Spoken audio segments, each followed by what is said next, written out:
Hi guys, this video is part 2 of last week's video about Kenya's economy. So if you haven't watched part 1, pause it right here, go to my channel and click on part 1.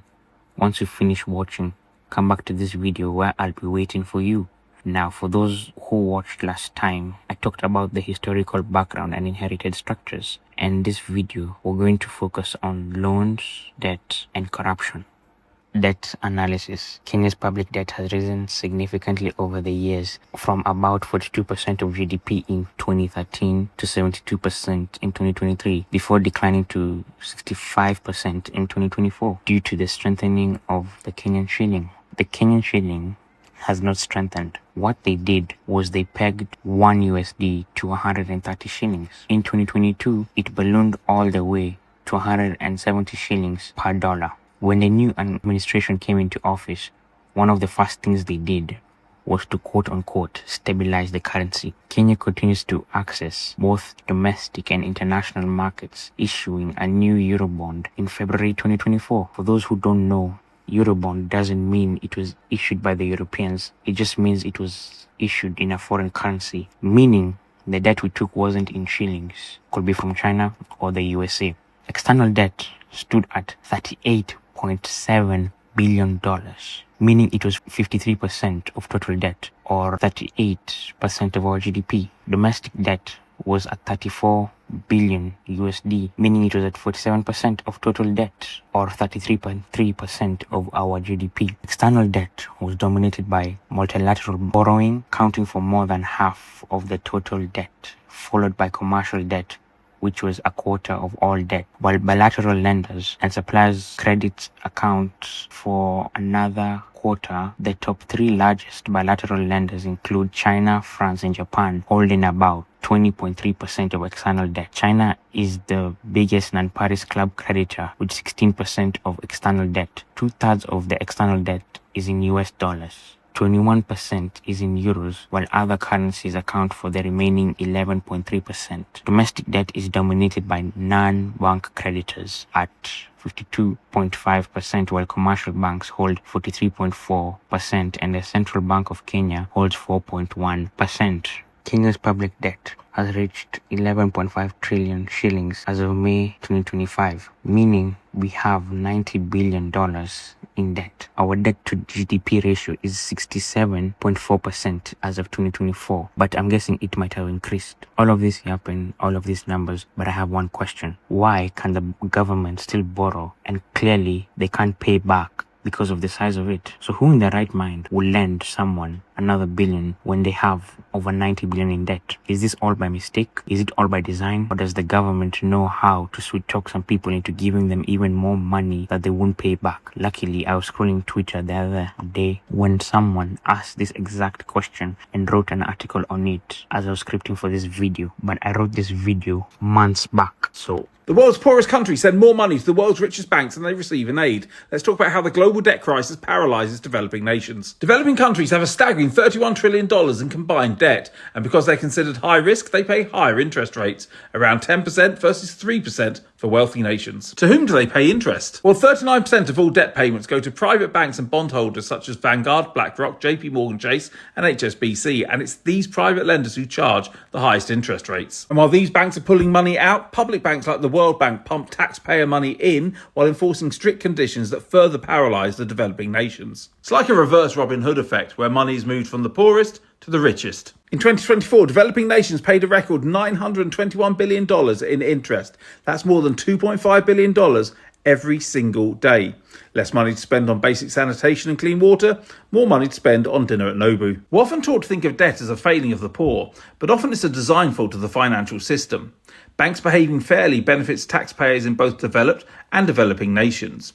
So let's change the narrative away from charity to fair play, because developing nations don't need more aid, they need a fairer system. Corruption in Kenya. Before I can answer the question, we first have to take a look at the corruption in Kenya and how it's affecting our economy. Just a quick little overview. When I say little, it's going to be a lot. So I'm going to take a look at the corruption indexes, where 0 means very bad corruption, when 100 means no corruption. So the higher the score is less the corruption. You get what I'm saying? We have corruption cases in the north. but I value my life very much, so I'm not gonna do none of that expose stuff. But these are climate corruption cases. So when people come and say they're getting our carbon footprint down and building up our geothermal capabilities in the country, they're lying. In this one website, our rank is 32 out of 100, and our worldwide rank is 121 out of 180 countries. It's just horrible. Kenya loses at least a third of the state budget to corruption. That's $6 billion. Large-scale corruption is a big problem in this country. We have false schools, false workers, false buildings, and inflated contracts. And billionaires, together with politicians, walk away with these billions. All these stolen funds go to tax havens like the British Islands, London City, Switzerland, the Cayman Islands, and Mauritius. These are just a few of the countries I've named. There's 20 other countries I can name. Then, our anti-corruption bodies like the EACC lack the power to prosecute corrupt individuals, so this limits the enforcement. Each time a president comes in, they have a corruption case drop from them and their friends. The corruption in the hospitals is very bad because it is killing people on the daily, but no one cares. If a sick person goes to the hospital after paying SHA, you find there's no funds, medicine, equipment that's needed to treat you. They just lost 11 billion. The question is, where did it go? Then we have small scale corruption like the police collecting their 50 bob each time they stop a car. The whole police organization gotta go. On average, Kenyans pay 16 bribes per week. That's a cool little fun fact. And all of this has an impact on the development. I've talked about it before. Bribes distort economic competition by rewarding connections over talent. So it's about who you know and not what you can do. International aid has been suspended in the past, but right now it's been greenlit, and it was greenlit in our most corrupt regime in 2013. The source I'm reading has proposed solutions, but I'm not taking the time reading these solutions because the solutions are very simple. Fuck this capitalism bullshit. Bring down these backward systems and put in socialism, and all these corruption cases will go poof. They'll all disappear. Carbon credits have become a staple term in climate conversations. The market based tool helps someone, let's say a company or a government, to achieve their carbon targets without shutting down their operations and through some projects. These projects can include planting trees or switching from fossil to renewable fuels. But what happens if these projects do harm to others? In Kajiado County, Kenya, Maasai pastoralists are finding out what happens when carbon credit projects go unregulated. These pastoralists have stewarded the lands for generations, and yet they were offered a 40-year deal handing over all of the carbon rights to that 168,000 acres of land to a private and foreign company, while the communities were offered 1,165 Kenyan shillings, or about $9 per acre. The actual terms turned out to be 360 Kenyan shillings, or just $2 per acre. The Maasai pastoralists protested against these terms, stating that they were ambushed and misinformed. But this case is not uncommon in the global south. As carbon credits become a more palatable solution for the climate crisis, regulation, accountability, and protection for indigenous communities will require more attention. So why keep lending? So now I'm done talking about corruption and talking about our debt levels. Now I can answer a question that I asked before. Why does the IMF and the World Bank keep on lending even though we have all of this debt and corruption running rampant in the country? I'll be taking a look at an article, African Censored. It was written by Elsa Kariuki. Some responses I went to see on Twitter and to see whether they got it correct. I want to see if this article gets it too. How does the IMF work? The IMF steps in when countries like Kenya face balance of payment problems or risk defaulting on external debt. It provides loans to stabilize the economy and reassure global markets that the country is good enough to invest in. Loans are tied to structural adjustment programs, austerity measures, subsidy cuts, tax increases, and fiscal discipline, meaning no public spending. These conditions are meant to restore confidence, often squeeze ordinary citizens. This is the neoliberal way. The article argues that the IMF lends not because Kenya is a good creditor. The article argues that the IMF lends not because Kenya is a good credit risk, but because the IMF itself needs to remain relevant.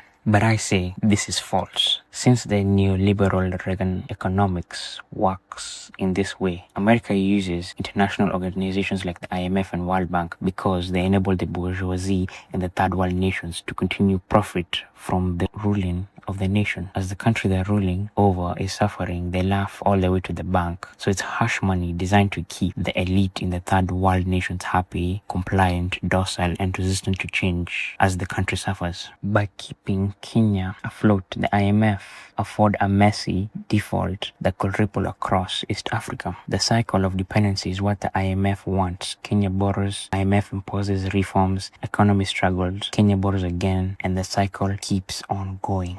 The IMF is embedded in Kenya's policy making but doesn't resolve the underlying structural weaknesses. The whole point is they need these weaknesses, instability, and corruption. Because we have the wheel turning, it's like oil to an engine. The IMF won't work without us, making these mistakes over and over again. The IMF's real concern is the global financial stability and not Kenya's long-term prosperity. Lending is a way to kick the can down the road and prevent disruption in the international markets. Key points from the article. The article's central points is that the IMF's continued lending to Kenya, despite persistent evidence of corruption and social unrest, reflects a pattern of economic dependency and a neo-colonial control. She contains that the IMF conditionalities, especially those tied to structural adjustment and austerity, have historically exacerbated inequality, fueled political instability, and enabled the elite's corruption in Kenya. IMF-mandate fiscal consolidation in austerity have repeatedly triggered social unrest and undermined democratic governance in Kenya. The author traces this dynamic from the 1980s through to the present, arguing that the externally imposed forms having tested hardship and alienation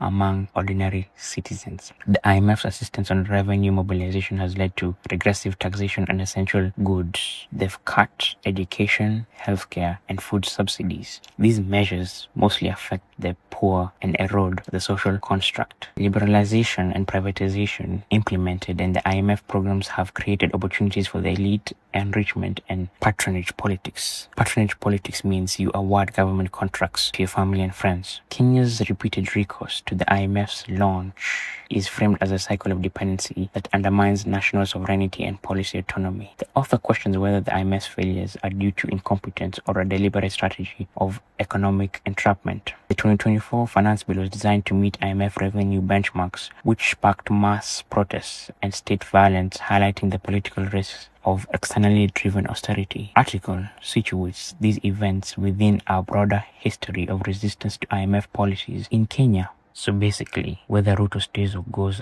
out, our overlords at the IMF and the World Bank, they will continue to rule with whatever puppet walks in through the door. You see the strategy: regressive taxation, social spending cuts, undermining democracy, enabling corruption, and economic terrorism. As long as we are under a capitalist system, all of these things will continue, be it Ruto or whatever other politician comes in. These branches of the capitalist system continue to reach out and corrupt our country. Whether a man or a woman leads us, the same thing happens. You have to see the truth, which is that Ruto, as much as you can say is bad, he isn't the ultimate evil we are facing. The ultimate evil we are facing is capitalism. People are getting distracted by playing the political games, choosing one party over the other. Whole time, regardless of who you pick, we still lose. It's a game of which arm do you want to cut, your left arm or the right arm. Either way, you're still losing an arm.